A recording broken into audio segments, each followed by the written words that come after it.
And we know for sure that's 645. Why?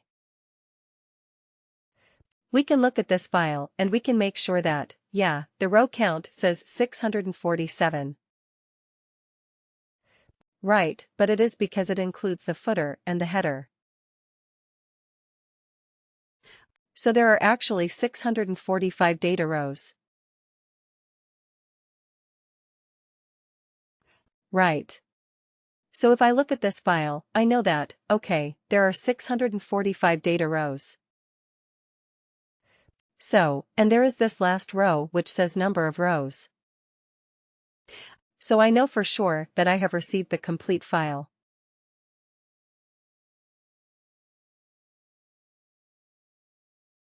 Cool, isn't it? Right. But now, if you want to do some transformation, right? If you want to do some more complicated transformation, you cannot do that. You know, custom report transformation, right? Because there are not many options available. If you absolutely want to do, if you want to play around with the data, like, let's say, you want only the first name, you want only the concatenation of first name and last name, or maybe you want to extract the number of years from the years of service, length of service, all those things, if you have to do, is you have to create calculated fields in Workday and use them in your reports. Okay, you have to use them in your report. The other limitation with a custom report transformation is, whatever is your report output. All of those fields will have to be included in the report. Transformation output. You cannot say that, okay, I will only need 1, 2, and 3, I don't need job profile onwards. It is not possible. Right. So you have to include all the fields that are part of the report. Let's see if we can change it right. Let's go here and see if we can edit it. Right. First of all, I cannot edit. So then, what do I have to do? I have to go to the EIB. Right. I have to go to the EIB system and then I have to go to Related Actions and Enterprise Interface Configure Transformation. You see, I don't have the option to delete this. I don't have the option to delete. Let's say I don't want the compensation grade in the output. I don't have the option to delete it. Right. Whatever is there in the report, I have to use all of those fields. Right, but it gives you a lot of control in the UI itself. The control lies in the report. If you want your output in a certain manner, you have to play around the custom report to get the output that you need. Clear. You will use a series of calculated fields to get the data that you would need. Right, that is custom report transformation, very popular with functional consultants. They don't want to do coding. They say that, yeah, we are good with this. Yeah, I'm fine. Right, but the integration consultants? They are expected to be very good and smart with XSLT coding.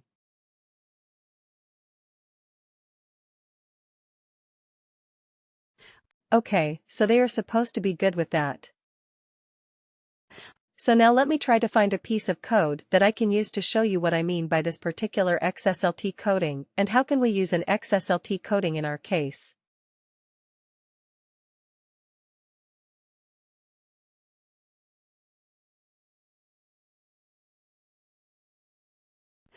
Okay, so I will call it as employee details, XSL, and I'll show that accessibility to you. It just about.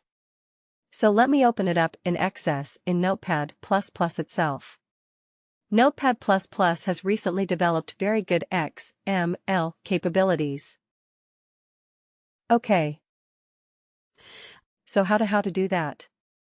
XML capabilities, you'll go to Plugins right in Notepad++. I hope a lot of you have Notepad++ in your system. If you are a Windows user, or maybe even a Mac user, you can easily get Notepad++.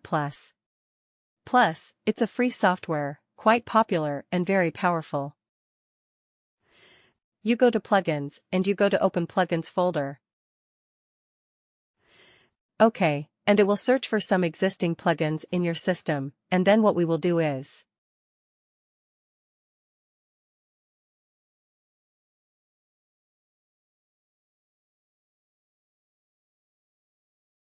Open Plugins. Oh, sorry, my bad. So I go to Plugins, and where is it? I have to open Plugins folder. I have to install a plugin, basically. That's what I'm trying to do.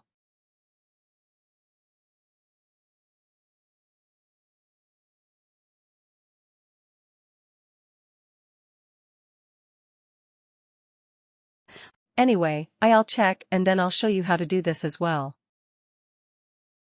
Okay, there is supposed to be an option where you are able to install the plugins right.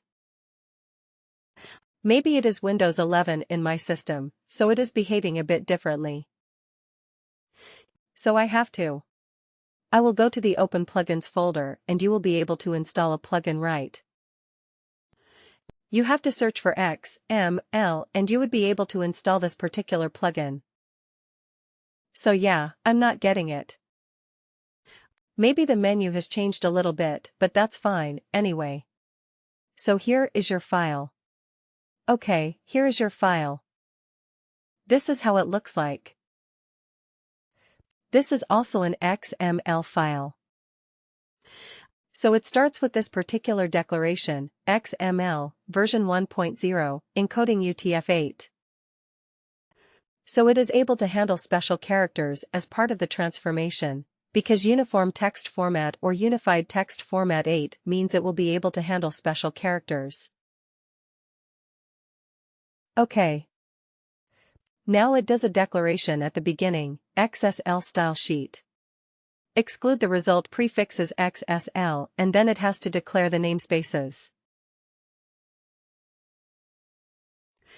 Here in XMLNSWD, the WD namespace will have to match the namespace of your report. Remember the report that we have and there is a namespace associated with it, right? Excuse me. So we will go back to that report. Employee details. We will go to our advanced section and here is our namespace. Okay, so this will be our WD namespace. So, in place of the existing one, I will change this to the new namespace. What is the output method? The output method is going to be text, because we are going to have a pipe delimited output. Okay, the variable name. Then we are going to declare a variable called line feed and in that line feed we are going to assign a value called ##xt. Semicolon. ##xa right. Okay. So, although this looks very, very complicated, this is the XML notation for carriage return line feed. Sounds familiar. Although it looks different. Sounds familiar that this is ##xt and ##xa. This is carriage return line feed. Right. Okay, and then comes a text field, so this is going to be my header. So let me copy over the header from what we were using. The same header. I want to have in my output as well.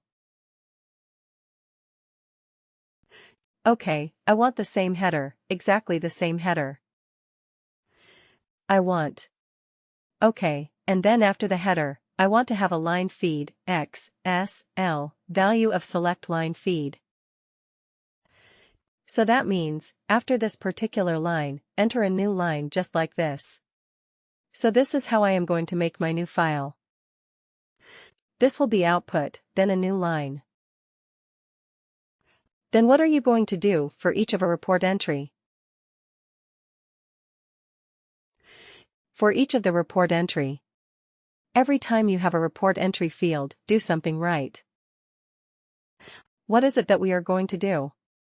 Let me remove this double quotes. We don't need double quotes. We are going to select certain values. Okay, we are going to select certain values from the input XML file. Okay, we are going to do that. Now, how are we going to get that XML file? Let me show you. So there are two ways of doing it. One is you get rid of the transformation, right? Let me go to the EIB. Remember the first output that we created? It was an XML file. Right, remember. So here also, let me go back to that state where I remove the transformation. I remove the transformation here. I do. I say, okay, no transformation needed or none, right, no transformation. And in the output also, I will say, the output file is XML, right. I just want to create the XML file so that I can see it for myself how it looks. So I go to Related Actions, Integration Launch. Okay, I don't want the new file name, I just want an XML file. Okay, I'll just wait for it to complete. Should not take long. Right, our file is ready. It is an XML file. I have saved it. And let me open up that XML file. Okay, so 1 second. XML file. Come on. Here it is. Here is my XML file. Okay. Now what I will do here is, I don't know what happened to my Notepad++ yesterday. I was able to do it now. I'm not. Alright, so I have a trick that I can do.